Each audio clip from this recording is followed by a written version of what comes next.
Hello जय हिंद साथियों, स्वागत करता हूँ आज के सामान्य ज्ञान के इस नए वीडियो में। आज की इस वीडियो में हम लोग देखेंगे सामान्य ज्ञान के टॉप 40 ऐसे जीके क्वेश्चन जो आप सभी के आने वाले बिहार पुलिस एग्जाम के लिए वेरी मोस्ट इंपॉर्टेंट होने वाले हैं और आप सभी प्रैक्टिस सेट जरूर लगाइएगा। चलिए क्वेश्चन नंबर 1 की ओर बढ़ेंगे।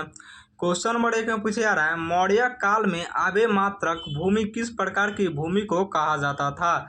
मौर्य काल में आबे मात्रक भूमि किस प्रकार की भूमि को कहा जाता था। तो याद रखना है, आबे मात्रक भूमि किस प्रकार की भूमि को कहा जाता था। तो बी बिल्कुल सही जवाब हो जाएगा। बिना वर्षा के भी अच्छी खेती होने वाली भूमि को आबे मात्रक भूमि कहा जाता था। बिना वर्षा के भी अच्छी खेती होने वाली भूमि को आबे मात्रक भूमि भी कहा जाता था। क्वेश्चन नंबर 1 का भी बिल्कुल सही जवाब हो जाएगा। चलिए क्वेश्चन नंबर 2 की ओर बढ़ेंगे। क्वेश्चन नंबर 2 में पूछे जा रहा है, कौटिल्य के अर्थशास्त्र के अनुसार सम्राट के सीधे नियंत्रण में रहने वाली राजकीय भूमि को क्या कहा जाता था।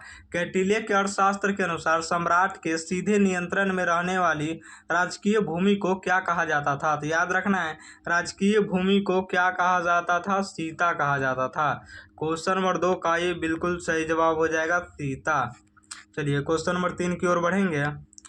क्वेश्चन नंबर 3 में पूछे जा रहा है, मौर्य प्रशासन में राजकीय कृषि भूमि की देखरेख करने वाले सरकारी अधिकारी को क्या कहा जाता था।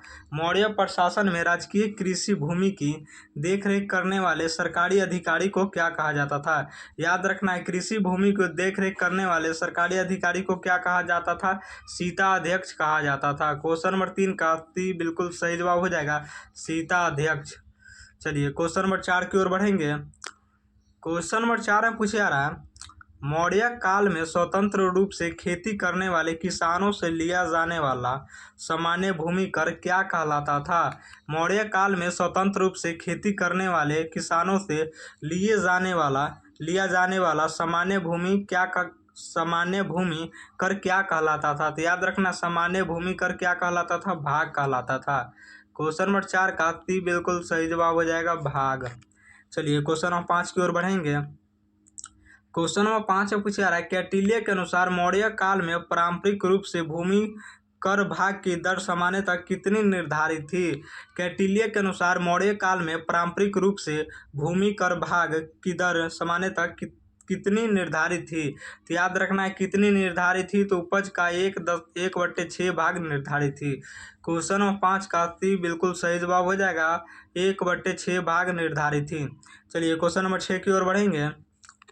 क्वेश्चन नंबर 6 में पूछा जा रहा है, मौर्य काल में आपातकाल के समय किसानों और नागरिकों पर लगाया जाने वाला परनय कर किस प्रकार का कर था। मौर्य काल में आपातकाल के समय किसानों और नागरिकों पर लगाया जाने वाला परनय कर किस प्रकार का कर था। तो याद रखना है, किस प्रकार का कर था, एक आपातकालीन या संकट कर था, एक आपातकालीन या संकट कर। क्वेश्चन नंबर 6 का भी बिल्कुल सही जवाब हो जाएगा। चलिए क्वेश्चन नंबर 7 की ओर बढ़ेंगे। क्वेश्चन नंबर 7 में पूछा जा रहा है, मौर्य साम्राज्य में सिंचाई पर लगाया जाने वाला कर उदक भाग सामान्यतः कितना होता था। मौर्य साम्राज्य में सिंचाई पर लगाया जाने वाला कर उदक भाग सामान्यतः कितना होता था। तो याद रखना है, उदक भाग सामान्यतः कितना होता था। याद रखना है, उपज का 1/3 से 1/5 भाग होता था। क्वेश्चन नंबर 7 का भी बिल्कुल सही जवाब हो जाएगा, 1/3 से 1/5 भाग होता था। चलिए क्वेश्चन नंबर 8 की ओर बढ़ेंगे। क्वेश्चन नंबर 8 में पूछा जा रहा है, मौर्य काल में कृष शब्द का प्रयोग किस प्रकार की भूमि के लिए किया जाता था। मौर्य काल में कृष शब्द का प्रयोग किस प्रकार की भूमि के लिए किया जाता था। तो याद रखना है, जुती हुई या खेती योग्य भूमि को कृष भूमि के लिए कहा जाता था। कृष शब्द का प्रयोग किया जाता था। जुती हुई या खेती योग्य भूमि को कृष शब्द का प्रयोग किया जाता था। जुती हुई या खेती योग्य भूमि को कृष शब्द का प्रयोग किया जाता था। क्वेश्चन नंबर 8 का ये बिल्कुल सही जवाब हो जाएगा। चलिए क्वेश्चन नंबर 9 की ओर बढ़ेंगे। क्वेश्चन नंबर 9 में पूछा जा रहा है, मौर्य कालीन भूमि व्यवस्था में अकृष भूमि से क्या तात्पर्य था। अकृष भूमि से क्या तात्पर्य था। तो याद रखना, बिना जोती हुई या बिना खेती की भूमि को अकृष भूमि कहा जाता था। क्वेश्चन नंबर 9 का भी बिल्कुल सही जवाब हो जाएगा। चलिए क्वेश्चन नंबर 10 की ओर बढ़ेंगे। क्वेश्चन नंबर 10 से पूछा जा रहा है, मौर्य काल में पशुओं के चरने के लिए छोड़ी गई चारागाह भूमि को क्या कहा जाता था? मौर्य काल में पशुओं के चरने के लिए छोड़ी गई चारागाह भूमि को क्या कहा जाता था? तो पशुओं के चरने के लिए छोड़ी गई चारागाह भूमि को क्या कहा जाता था? याद रखना है, बीबित भूमि कहा जाता था। क्वेश्चन नंबर 10 का ये बिल्कुल सही जवाब हो जाएगा, बीबित। चलिए क्वेश्चन नंबर 11 की ओर बढ़ेंगे। क्वेश्चन नंबर 11 में पूछे जा रहा है, मौर्य साम्राज्य में चारागाहों की सुरक्षा और उनकी देखरेख करने वाले केंद्रीय अधिकारी को क्या कहा जाता था? मौर्य साम्राज्य में चारागाहों की सुरक्षा और उनकी देखरेख करने वाले केंद्रीय अधिकारी को क्या कहा जाता था? याद रखना है, केंद्रीय अधिकारी को क्या कहा जाता था? तो विविताध्यक्ष कहा जाता था। केंद्रीय अधिकारी को क्या कहा जाता था? विविताध्यक्ष। क्वेश्चन नंबर 11 का ये बिल्कुल सही जवाब हो जाएगा। चलिए क्वेश्चन नंबर 12 की ओर बढ़ेंगे। क्वेश्चन नंबर 12 में पूछा जा रहा है, कौटिल्य के अर्थशास्त्र में वास्तविक किसानों जो भूमि पर खेती करता था के लिए किस शब्द का प्रयोग किया गया है?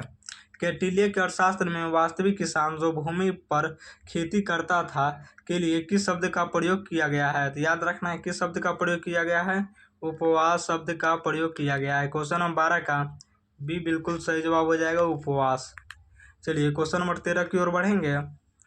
क्वेश्चन नंबर 13 में पूछा जा रहा है, मौर्य काल में भूमि के वास्तविक स्वामी लैंडलॉर्ड को विधिक रूप से क्या कहा जाता था? मौर्य काल में भूमि के वास्तविक स्वामी लैंडलॉर्ड को विधिक रूप से क्या कहा जाता था? लैंडलॉर्ड को विधिक रूप से क्या कहा जाता था? तो याद रखना, विधिक रूप से क्षेत्रक कहा जाता था। क्वेश्चन नंबर 13 का भी बिल्कुल सही जवाब हो जाएगा, क्षेत्रक। चलिए क्वेश्चन नंबर 14 की ओर बढ़ेंगे। क्वेश्चन नंबर 14 में पूछा जा रहा है, मौर्य काल में नगद रूप में लिया जाने वाला कर कैश टैक्स क्या कहलाता था? मौर्य काल में नगद रूप में लिया जाने वाला कैश टैक्स क्या कहलाता था? तो याद रखना है, नगद कैश टैक्स क्या कहलाता था? हिरण्य कहलाता था। क्वेश्चन नंबर 14 का भी बिल्कुल सही जवाब हो जाएगा, हिरण्य कहलाता था। नगद रूप में लिया जाने वाला कैश टैक्स क्या कहलाता था? हिरण्य। चलिए क्वेश्चन नंबर 15 की ओर बढ़ेंगे। क्वेश्चन नंबर 15 में पूछा जा रहा है, मौर्य कालीन कर प्रणाली में अनाज के रूप में लिया जाने वाला कर क्या कहलाता था? मौर्य कालीन कर प्रणाली में अनाज के रूप में लिया जाने वाला कर क्या कहलाता था? तो याद रखना है, मौर्य कालीन कर प्रणाली में अनाज के रूप में लिया जाने वाला कर जो है क्या कहलाता था? मैं कहलाता था। क्वेश्चन नंबर 15 का भी बिल्कुल सही जवाब हो जाएगा, मैं कहलाता था। चलिए क्वेश्चन नंबर 16 की ओर बढ़ेंगे। क्वेश्चन नंबर 16 में पूछा जा रहा है, मौर्य काल में बिना पारिश्रमिक या मजदूरी दिए कराया जाने वाला अनिवार्य श्रम बेगार क्या कहलाता था? मौर्य काल में बिना पारिश्रमिक या मजदूरी दिए कराया जाने वाला अनिवार्य श्रम बेगार क्या कहलाता था? अनिवार्य श्रम बेगार जो है क्या कहलाता था? विशिष्ट कहलाता था। क्वेश्चन नंबर 16 का ये बिल्कुल सही जवाब हो जाएगा, विशिष्ट कहलाता था। चलिए क्वेश्चन नंबर 17 की ओर बढ़ेंगे। क्वेश्चन नंबर 17 में पूछा जा रहा है, मौर्य प्रशासन में भूमि की माप करने वाले और कर निर्धारण की सीमा तय करने वाले अधिकारी को क्या कहा जाता था? मौर्य प्रशासन में भूमि की माप करने वाले और कर निर्धारण की सीमा तय करने वाले अधिकारी को क्या कहा जाता था? तो याद रखना है, निर्धारण की सीमा तय करने वाले अधिकारी को क्या कहा जाता था? रज्जुक कहा जाता था। क्वेश्चन नंबर 17 का भी बिल्कुल सही जवाब हो जाएगा, रज्जुक। चलिए क्वेश्चन नंबर 18 की ओर बढ़ेंगे। क्वेश्चन नंबर 18 में पूछा जा रहा है, मौर्य काल में गांव के स्तर पर भूमि के रिकॉर्ड, सीमाओं और करों का ब्यौरा रखने वाले कर्मचारी को क्या कहा जाता था?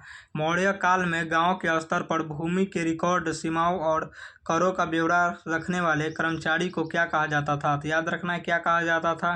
गोप कहा जाता था। मौर्य काल में गांव के स्तर पर भूमि के रिकॉर्ड, सीमाओं और करों या ब्यौरा रखने वाले कर्मचारी को क्या कहा जाता था? ब्यौरा रखने वाले कर्मचारी को गोप कहा जाता था मौर्य काल में। क्वेश्चन नंबर 18 का बिल्कुल सही जवाब हो जाएगा। चलिए क्वेश्चन नंबर 19 की ओर बढ़ेंगे। क्वेश्चन नंबर 19 से पूछा जा रहा है, कौटिल्य के अनुसार मौर्य काल में एक गोप सामान्यतः कितने गांवों के भूमि और राजस्व रिकॉर्ड को संभालता था। कौटिल्य के अनुसार मौर्य काल में एक गोप सामान्यतः कितने गांवों के भूमि और राजस्व रिकॉर्ड को संभालता था। तो याद रखना है कितने गांवों और भूमि और राजस्व रिकॉर्ड को संभालता था। तो याद रखना है आप सभी को 5 से 10 गांव के रिकॉर्ड को संभालता था। क्वेश्चन नंबर 19 का ये बिल्कुल सही जवाब हो जाएगा। चलिए क्वेश्चन नंबर 20 की ओर बढ़ेंगे। क्वेश्चन नंबर 20 में पूछा जा रहा है, सम्राट अशोक के किस अभिलेख से यह पता चलता है कि उन्होंने लुम्बिनी ग्राम का धार्मिक कर बलि माफ कर दिया था और भूमि कर भाग घटाकर 1/8 कर दिया था। सम्राट अशोक के किस अभिलेख से यह पता चलता है कि उन्होंने लुम्बिनी ग्राम का धार्मिक कर बलि माफ कर दिया था और भूमि कर भाग घटाकर 1/8 कर दिया था। तो याद रखना आप सभी को रुमनदेई स्तंभ लेख। क्वेश्चन 20 का बी बिल्कुल सही जवाब हो जाएगा, रुमनदेई स्तंभ लेख। चलिए क्वेश्चन नंबर 21 की ओर बढ़ेंगे। क्वेश्चन नंबर 21 में पूछा जा रहा है, मौर्य काल में फल फूल और सब्जियों के बागों पर लगने वाले कर को क्या कहा जाता था। मौर्य काल में फल फूल और सब्जियों के बागों पर लगने वाले कर को क्या कहा जाता था। तो याद रखना है मौर्य काल में फल फूल और सब्जियों के बागों पर लगने वाले कर को क्या कहा जाता था, सेतु कहा जाता था। क्वेश्चन नंबर 21 का सी बिल्कुल सही जवाब हो जाएगा, सेतु कहा जाता था। चलिए क्वेश्चन नंबर 22 की ओर बढ़ेंगे। क्वेश्चन नंबर 22 से पूछा जा रहा है, कौटिल्य के अर्थशास्त्र में सिंचाई के लिए प्रयुक्त कृत्रिम साधनों जैसे कुएं तालाब नहरें को किस नाम से पुकारा गया है। कौटिल्य के अर्थशास्त्र में सिंचाई के लिए प्रयुक्त कृत्रिम साधनों जैसे कुएं तालाब नहरें को किस नाम से पुकारा गया है। तो याद रखना है किस नाम से पुकारा गया, सेतु बंध के नाम से पुकारा गया है। क्वेश्चन नंबर 22 का ये बिल्कुल सही जवाब हो जाएगा, सेतु बंध। चलिए क्वेश्चन नंबर 23 की ओर बढ़ेंगे। क्वेश्चन नंबर 23 से पूछा जा रहा है, मौर्य काल में सेना के कूच करते या गुजरते समय स्थानीय ग्रामीणों द्वारा सेना के भोजन की व्यवस्था के लिए दिया जाने वाला कर क्या कहलाता था। मौर्य काल में सेना के कूच करते या गुजरते समय स्थानीय ग्रामीणों द्वारा सेना के भोजन की व्यवस्था के लिए दिए जाने वाला कर क्या कहलाता था। सेना के भोजन की व्यवस्था के लिए दिए जाने वाला कर जो है क्या कहलाता था, याद रखना है सोना भक्तम कहलाता था, सोना भक्तम।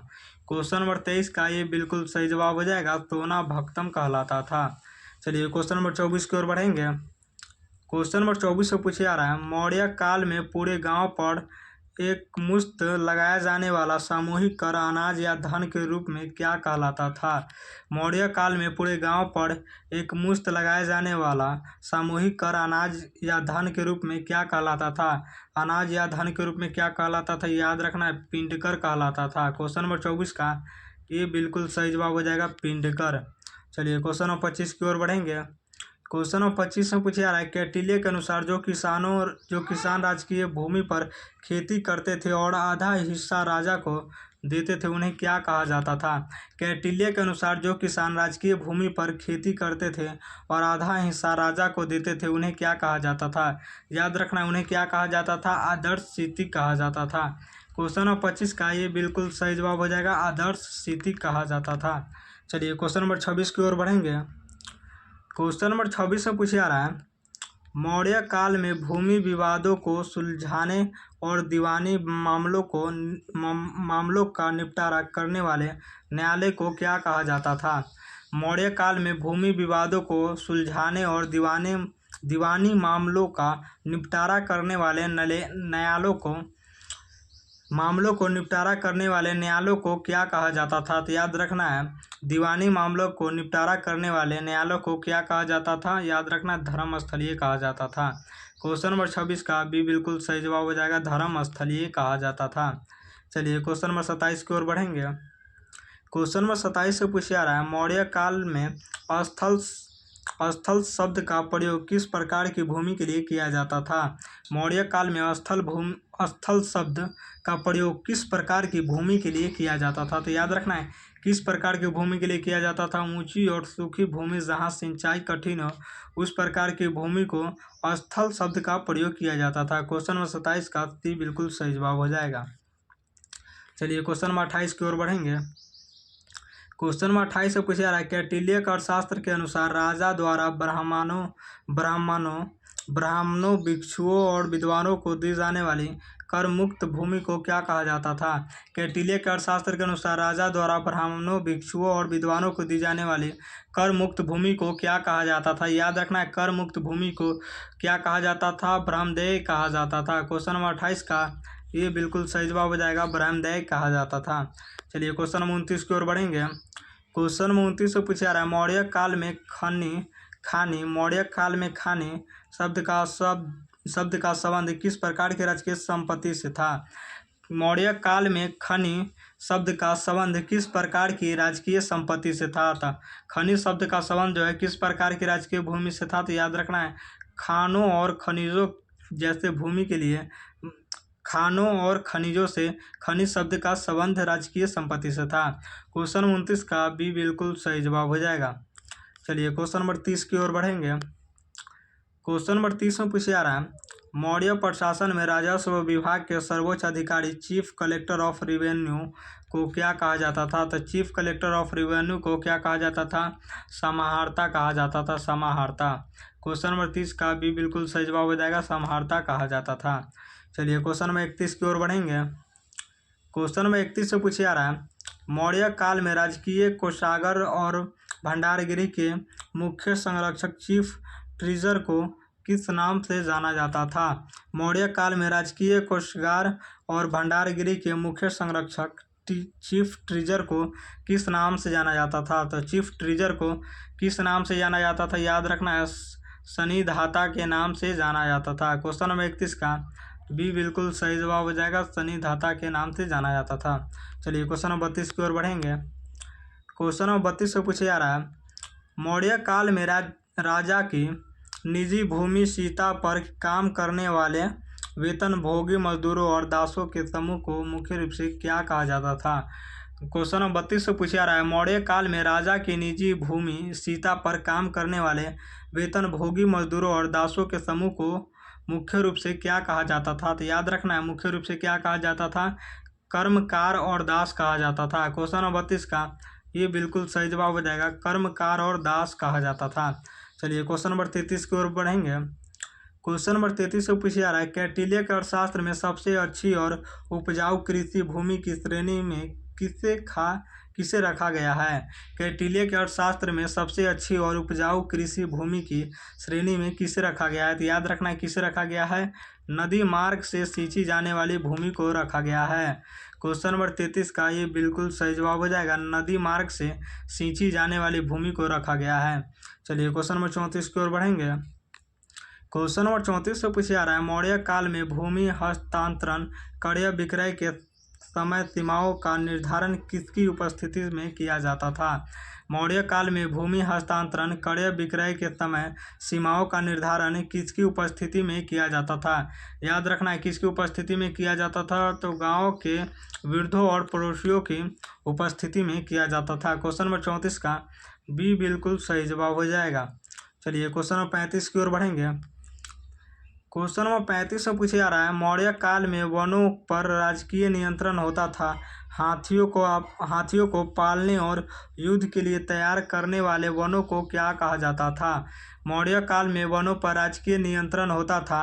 हाथियों को पालने और युद्ध के लिए तैयार करने वाले वनों को क्या कहा जाता था? हाथियों को पालने और युद्ध के लिए तैयार करने वाले वनों को क्या कहा जाता था? तो याद रखना है, हस्ती वन कहा जाता था। क्वेश्चन नंबर 35 का भी बिल्कुल सही जवाब हो जाएगा, हस्ती वन कहा जाता था। चलिए क्वेश्चन नंबर 36 की ओर बढ़ेंगे। क्वेश्चन नंबर 36 से पूछा रहा है, मौर्य साम्राज्य में व्यापारिक मार्गों पर वसूले जाने वाले पथ पर कर या मार्ग कर रोड चेस को क्या कहा जाता था?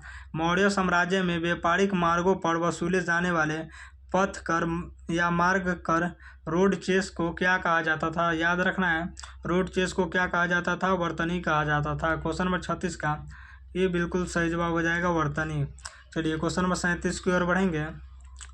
क्वेश्चन नंबर 37 से पूछा जा रहा है, कौटिल्य के अनुसार मौर्य काल में राजकीय नौकाओं का प्रयोग करने वाले नागरिकों से लिया जाने वाला जल परिवहन कर क्या कहलाता था? कौटिल्य के अनुसार मौर्य काल में राजकीय नौकाओं का प्रयोग करने पर नागरिकों से लिया जाने वाला जल परिवहन कर क्या कहलाता था? तो याद रखना जल परिवहन कर क्या कहलाता था? तरदेय कहलाता था। क्वेश्चन नंबर 37 का ये बिल्कुल सही जवाब हो जाएगा तरदेय। चलिए क्वेश्चन नंबर 38 की ओर बढ़ेंगे।